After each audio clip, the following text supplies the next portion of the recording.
भज प्यारे मन सीताराम। रघुपति राघव राजा राम, पतित पावन सीताराम। सीताराम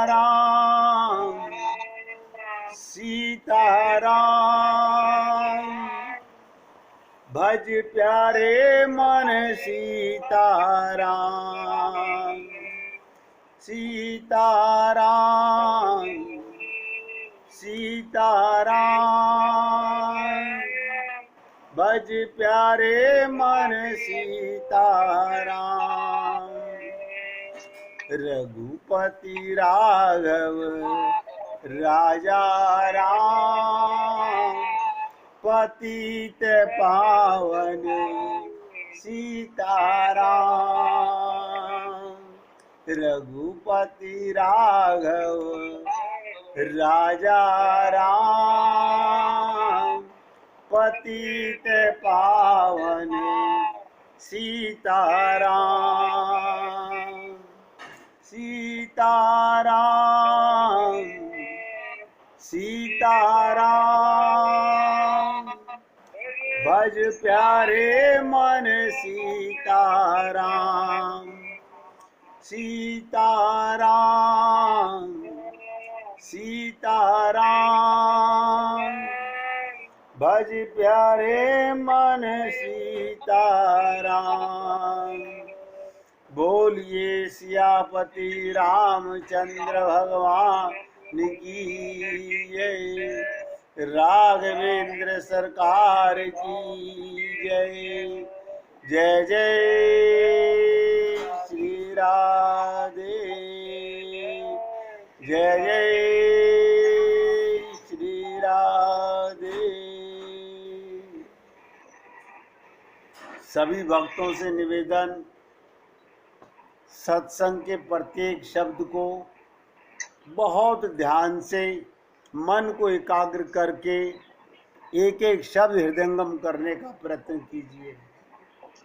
आज भाद्र शुक्ल पक्ष की पंचमी, आज ऋषि पंचमी है। ध्यान से सुनिएगा, आज ऋषि पंचमी है। इसका मतलब क्या? ऋषि चिंतन। हमारे जीवन में ऋषि मुनि संत महात्माओं का क्या आदेश, क्या शिक्षा आप और हम लोगों को अपने जीवन में उतारनी चाहिए। यही उन सप्त ऋषियों की पूजा है। एक एक शब्द पे ध्यान दीजिएगा।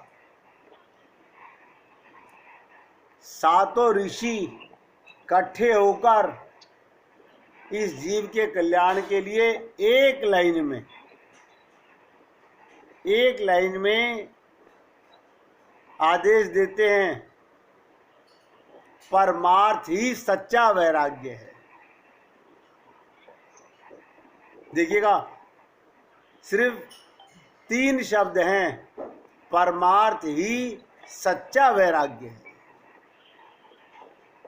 अब हम लोग अपनी बुद्धि लगाएं कि परमार्थ क्या है। धन कमाना,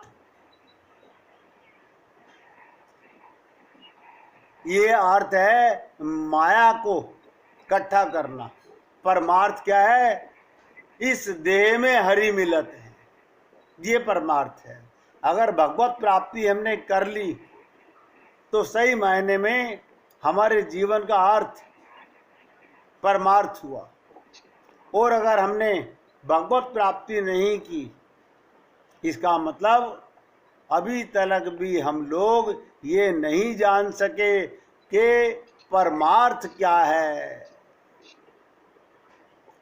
और सप्त ऋषियों ने हम सबको ध्यान एकाग्र करने के लिए सिर्फ 3 शब्दों में कहा, परमार्थ ही सच्चा वैराग्य है। अब थोड़ी सी इस पर चर्चा कर लेते हैं ताकि आप और हम लोग खुल के समझ सकें। हमारे यहाँ वैराग्य की बड़ी महिमा है। हमारे आध्यात्मिक शास्त्रों में वैराग्य की बड़ी महिमा है। जब तक मनुष्य, एक एक शब्द पे ध्यान दीजिएगा, जब तक मनुष्य संसार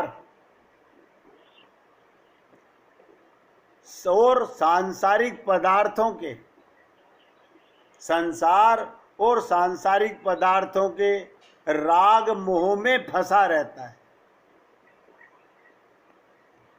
जब तक ये मनुष्य, ये जीव संसार में और सांसारिक पदार्थों में, और इनमें भी कैसे, इनके राग और मोह में फंसा रहता है।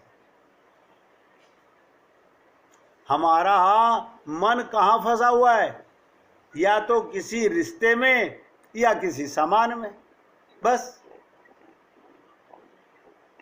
कहते हैं तब तक मैं आपसे जो निवेदन कर रहा हूं, ये सप्त ऋषियों का हम लोगों के लिए कल्याण का मार्ग बताया, तब तक आत्मोत्कर्ष की संभावना नहीं रहती, आत्मा का कल्याण नहीं हो पाता। इसलिए प्राचीन काल के महापुरुष संपदा की आकांक्षा और ममता को पतनकारी बतला के गए। संपदा, धन धन धन, इसकी आकांक्षा, इसकी चाहना और ममता, दो शब्द नोट कर लीजिएगा। संपदा की आकांक्षा और ममता को पतनकारी बतला के गए, पर अनेक लोग इसका गलत आशय समझकर, ध्यान से सुनिएगा, आज संसार में लाखों साधु मिलेंगे आपको। क्या इन सबको वैराग्य हो गया है? नहीं, इन्होंने ऐसा समझ लिया। क्या समझ लिया? केवल लंगोटी पहनकर, घर बार छोड़कर जंगल या पहाड़ में जाकर बैठ गए तो लोग हमें वैरागी मानेंगे। क्या ये वैराग्य है? मैं आप सब लोगों का ध्यान खींचना चाहता हूं। आज संसार में अगर ये समझेगा 1 लाख साधु हैं, उनमें से 1000 भी वैरागी नहीं।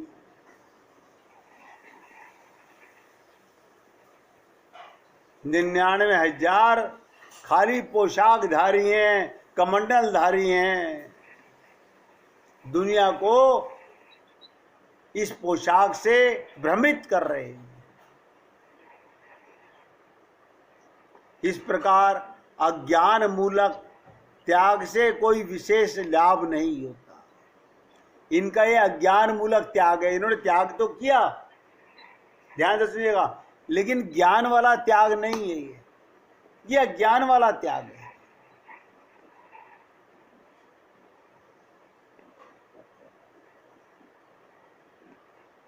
बहुत गहराई से सुनिएगा।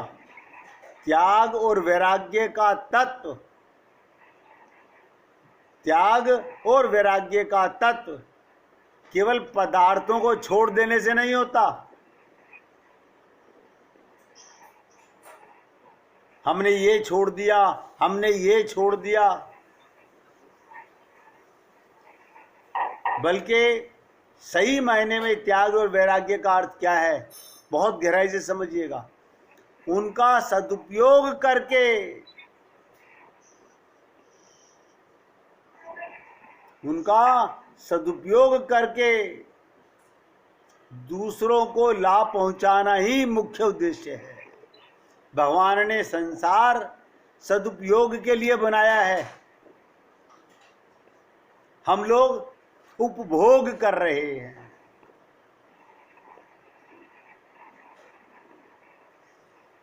मैं तो आप लोगों से अपने टूटे फूटे शब्दों में निवेदन कर रहा हूं कि संसार की वस्तुओं के अपने को मालिक मानने के विचार रखने से उनका दुरुपयोग होता है। सब भगवान की थी, भगवान की है और भगवान ही रहेगी। संसार के सारे पदार्थ भगवान की वस्तु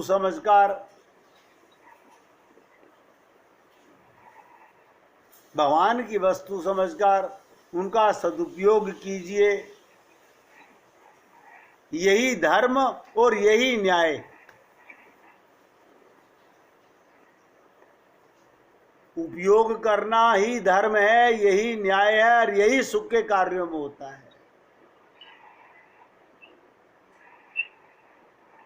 अब लोग कहते हैं संसार की वस्तुओं में वैराग्य करना, ये कैसे होगा?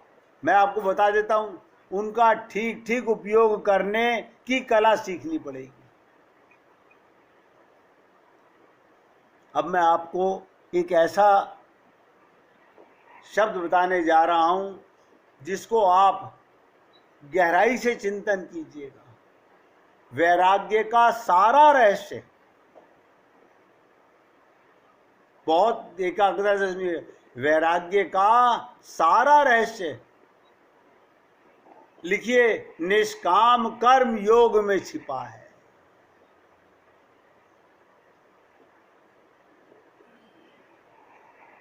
निष्काम कर्म योग में। हमारे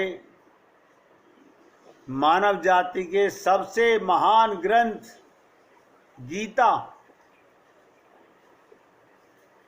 के अंदर निष्काम कर्म योग पर ही सबसे अधिक बल दिया गया। कर्म तो सभी करते हैं, भगवान श्री कृष्ण कहते हैं निष्काम कर्म योग। संसार में हमें, ध्यान सुनो, संसार में हमें किस प्रकार व्यवहार करना चाहिए, इसका ज्ञान प्राप्त करने के लिए हमें गीताकार का भावार्थ भली प्रकार समझने की चेष्टा करनी चाहिए कि क्या तात्पर्य गीता का। मैंने आपसे कहा सबसे ज्यादा जोर, क्योंकि कर्म का ही फल व्यक्ति भोगता है, भगवान ने निष्काम कर्म, देखिएगा, निष्काम कर्म और कर्म योग, ये दो शब्द हैं।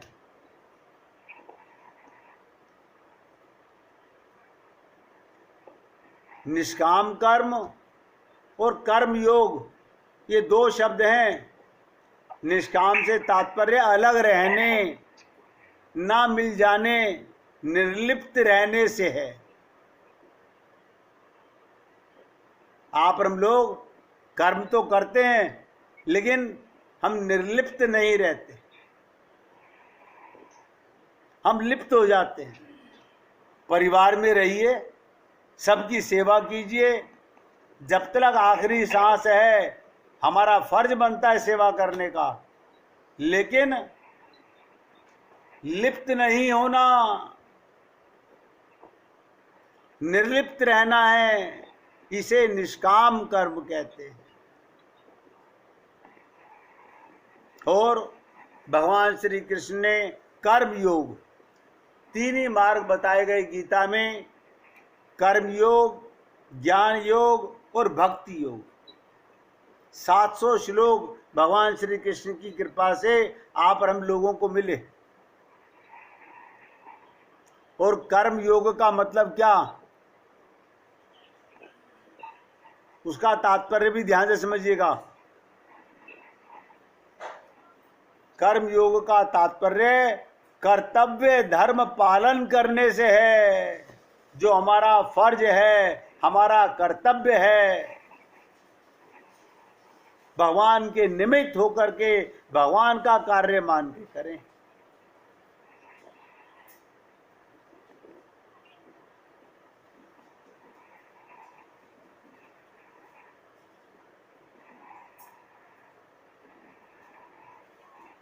सच्चाई तो ये है, प्रत्येक जीव का धर्म है वो विकास के निमित्त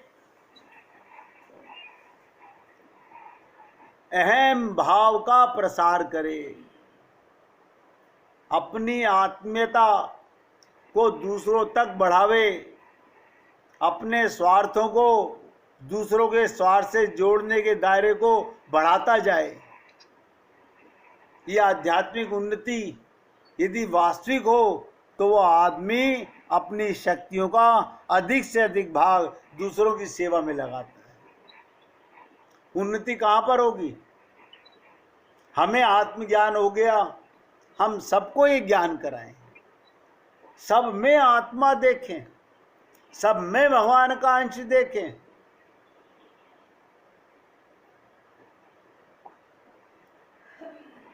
हमारे पास जो चीज है उसका ज्यादा से ज्यादा उपयोग दूसरों के लिए करें और अपने लिए कम से कम भाग का उपयोग करें।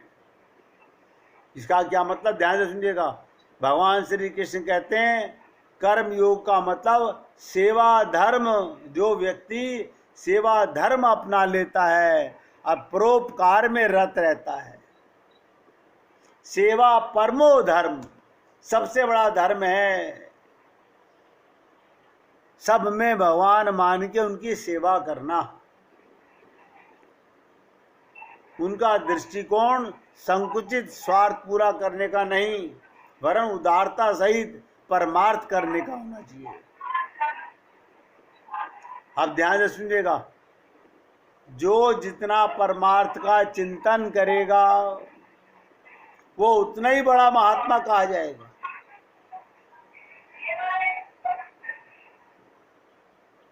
जितना बड़ा परमार्थ का चिंतन करोगे, मैंने आप लोगों से कल भी निवेदन किया था कि सुबह उठते ही सोचें,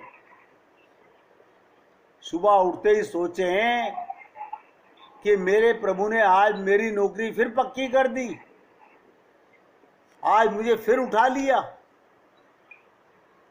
आज मुझे फिर रात्रि तक जो कार्य करना है भगवान के निमित्त करना है। लोग वाग मंदिरों में, तीर्थ स्थानों में क्या करने जाते हैं? हरि को खोजते हुए। ध्यान से सुनिएगा, भगवान को खोजते हुए जाते हैं। और संत महात्मा क्या कहते हैं, गहराई से सुनिएगा। राम सुखदास जी कहते थे, तुम परमात्मा को खोजते हो, यही गलती करते हो। बताइए,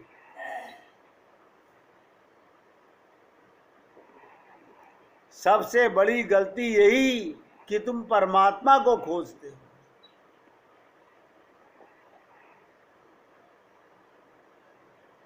तो क्या करना चाहिए? हमें भगवान को नहीं खोजना चाहिए। सुन लीजिए, ध्यान से सुनिएगा, भगवान को खोजना नहीं, करेक्शन कीजिए अपने दिमाग के अंदर, हरि में खो जाओ। क्या करना है? खो जाओ। हरि तुम्हें खुद खोज लेंगे, तुम्हें हरि को खोजने की जरूरत नहीं। यहाँ पर हम लोग भगवान को खोज रहे हैं। आज हम वहां चले जाएं, आज हम वहां चले जाएं।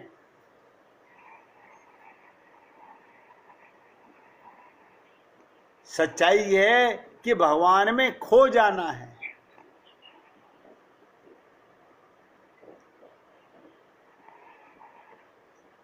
देखिएगा, मैंने एक दिन आप लोगों से निवेदन किया था कि सत्य मानिए, पूर्ण विश्वास कीजिए कि परमात्मा 24 घंटे तुम्हें देख रहा है।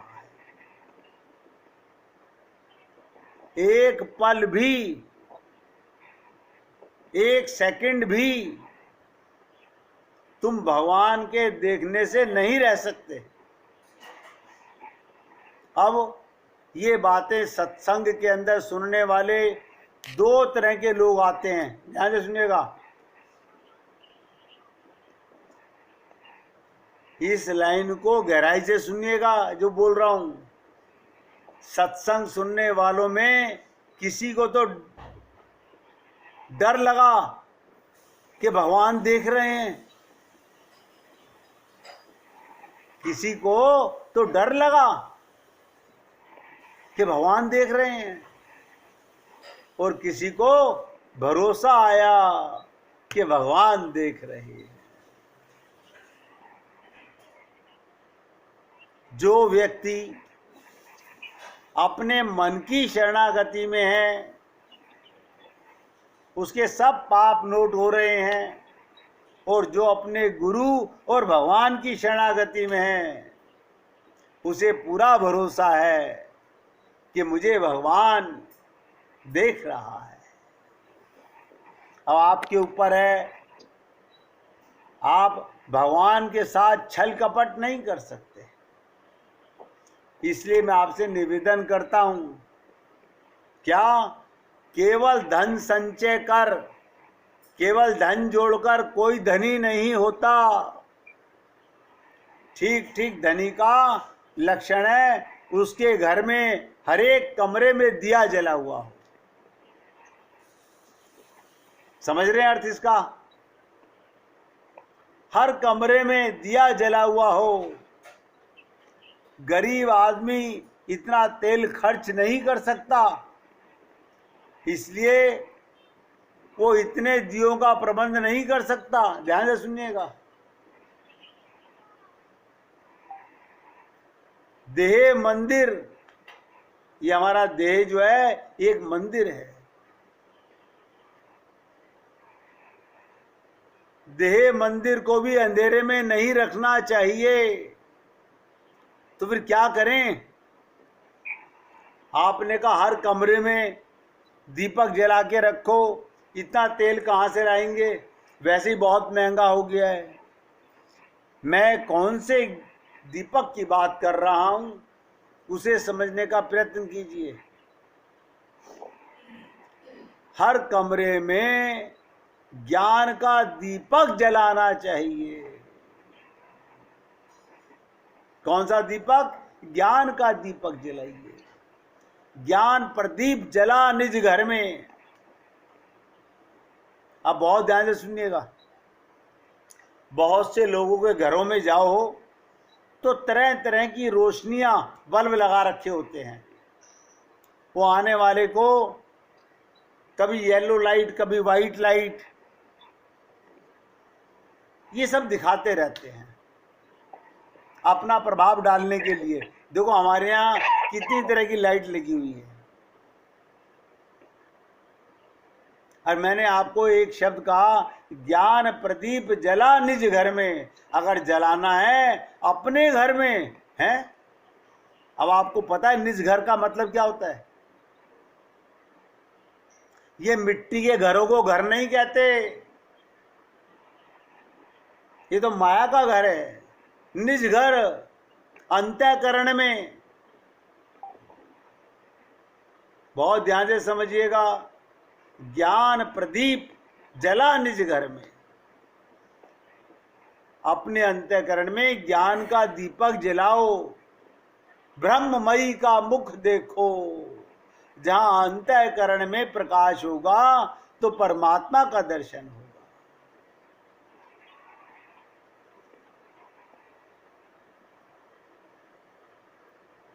परमात्मा का मुख देख लो। अगर अंतःकरण शुद्ध है, वहां दीपक जला हुआ है। हर एक व्यक्ति ज्ञान का लाभ ले सकता है। ऐसा कोई जीव नहीं जो ज्ञान का लाभ नहीं ले सकता। हर एक जीवात्मा का परमात्मा के साथ नित्य संयोग है। लिखो, हमारा पिताजी के साथ एक दिन संयोग हुआ। एक दिन। जिसके साथ संसार में संयोग हुआ है उसके साथ एक दिन वियोग होगा। पिताजी के साथ संयोग हुआ वियोग होगा, माता जी के साथ संयोग हुआ, एक दिन वियोग हुआ। देखिए आज दिन भी कौन सा है, हमारी माता जी के साथ आज से पूरे 50 साल पहले वियोग हो गया था। 50 साल हो गए। अब मैं आपको ध्यान कहाँ लाना चाहता हूं, मूल चीज क्या है, जो परमात्मा के साथ संयोग समझ जाता है, ये पति, ये पत्नी, ये बेटा, ये बेटी, ये मकान, ये दुकान, ये सब वियोग में जाएंगे। और वियोग होगा एक दिन, हो हर सेकंड रहा है। तो मैंने आपसे कहा परमात्मा के साथ जिसका संयोग हो गया उसका वियोग कभी नहीं हो सकता।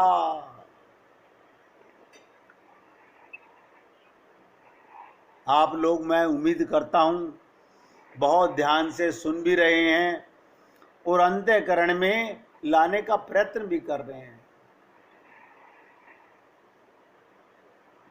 बस इन बातों को जीवन में उतारना है। ये छोटी छोटी बातें मैं रोज आप लोगों के साथ इसलिए करता हूं कि जिससे हमारे अंदर दृढ़ता आए। सीताराम आचार्य जी तो कहकर चले गए, इस देह में हरि मिलत है।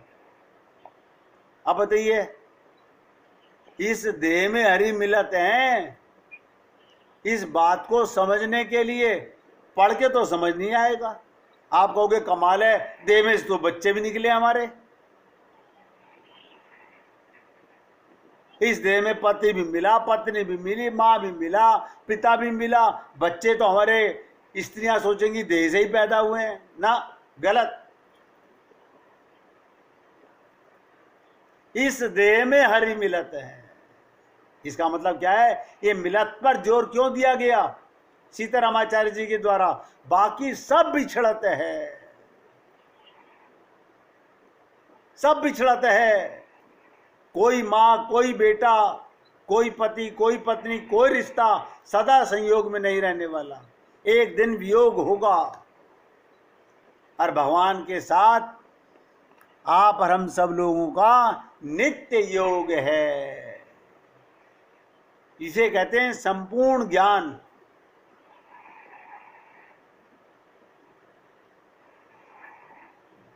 और आप लोग पूरी एकाग्रता के साथ सुनते भी हैं।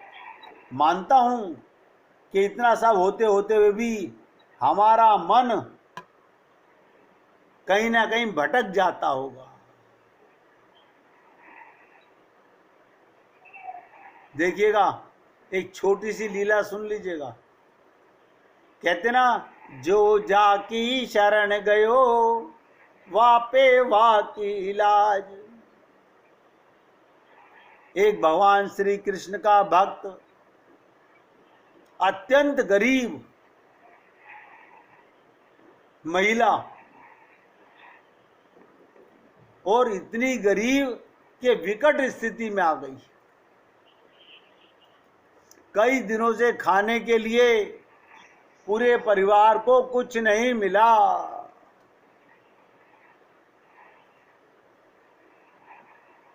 किसी ने सलाह दी कि तुम जाके भगवान को अपनी अर्जी लगाओ। क्या किया उस महिला ने,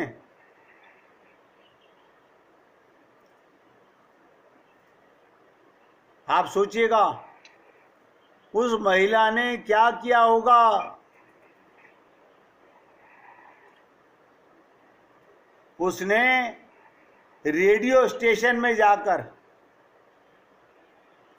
वो महिला जो गरीब थी, रेडियो स्टेशन में जाकर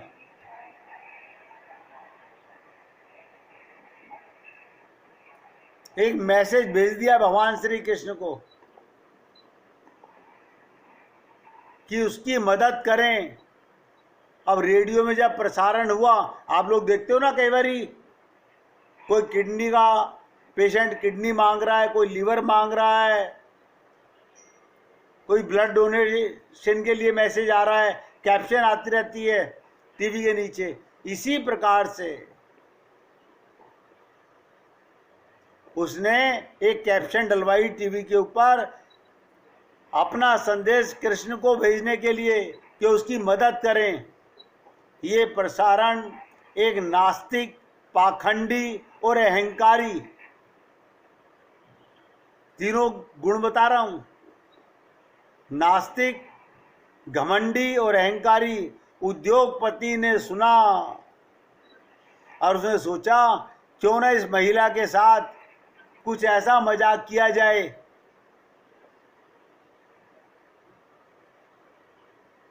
कि उसकी कृष्ण के प्रति आस्था डगमगा जाए।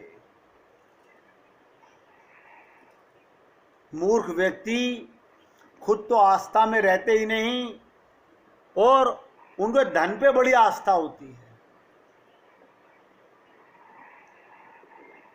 उसने अपने सेक्रेटरी को कहा वो ढेर सारा खाना और महीने भर का राशन उसके घर पर देकर आए, और जब वो महिला पूछे किसने भेजा है तो कह देना शैतान ने भेजा है।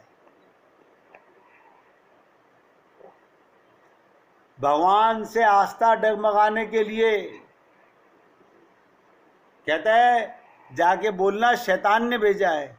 जैसे ही महिला के पास सामान पहुंचा, पहले तो उसके परिवार से तृप्त होकर भोजन किया, फिर वो सारा राशन अलमारी में रखने लगी। तब महिला ने पूछा नहीं ये सब किसने भेजा है।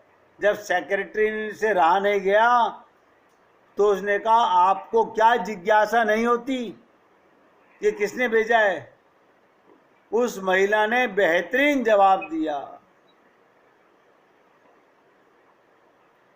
इसमें पूछना क्या है। उस महिला ने कहा इसमें पूछना क्या है, कृष्ण जब आदेश देता है, एक एक शब्द पे ध्यान दीजिएगा, आखिरी लाइन जो कही, कृष्ण जब आदेश देता है तो शैतान को भी उसका आदेश का पालन करना पड़ता है। अब आप सोचिएगा, वो तो सोच रहा था कि जाके बताऊंगा शैतान ने भेजा है, भगवान से आस्था खत्म हो जाएगी। उस स्त्री ने ऐसी बात कही कि शैतान की भी खोपड़ी घूम गई होगी। इसलिए मेरे भाई, मैं आप लोगों से निवेदन कर रहा हूं, आप हम लोगों को ये जो मानव चोला मिला है, ऋषि मुनि संत महात्मा हमको बार बार निवेदन करते हैं, जो सीतारामाचार्य जी ने कहा इस देह में हरि मिलत है। इसका मतलब ये रथ भगवान तक ले जाने के लिए मिला है। इससे ये भी समझना है, इस देह में जो देही आत्मा है उसको भगवान मिलेंगे। ये नहीं कहा सीतारामाचार्य जी ने देह को भगवान मिलते हैं। कोई व्यक्ति लिखने लगे मेरे बोले हुए को कि आपने कहा था देह को भगवान मिलते हैं, तो करेक्शन कर लीजिएगा, देह में भगवान मिलते हैं, देह को भगवान नहीं मिलते। इसका मतलब बाकी सब बिछड़ते हैं। सीतारामाचार्य जी ने कहा इस देह में हरि मिलत है, इस बात को भूलना नहीं। बताइए, 24 घंटे याद रखो, भूले के पाप हुआ, और भूलना ही पाप है।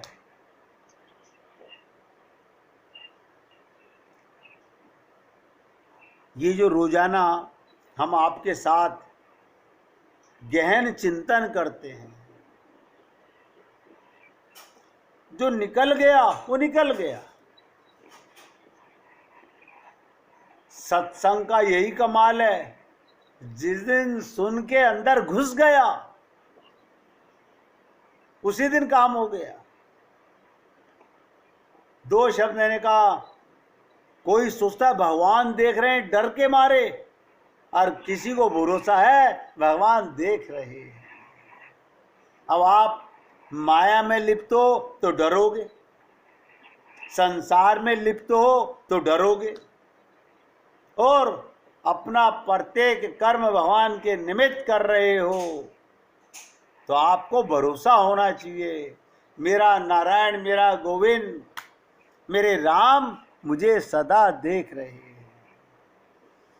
अब 1 मिनट आप और हम लोग कीर्तन करेंगे, इसके बाद आगे की चर्चा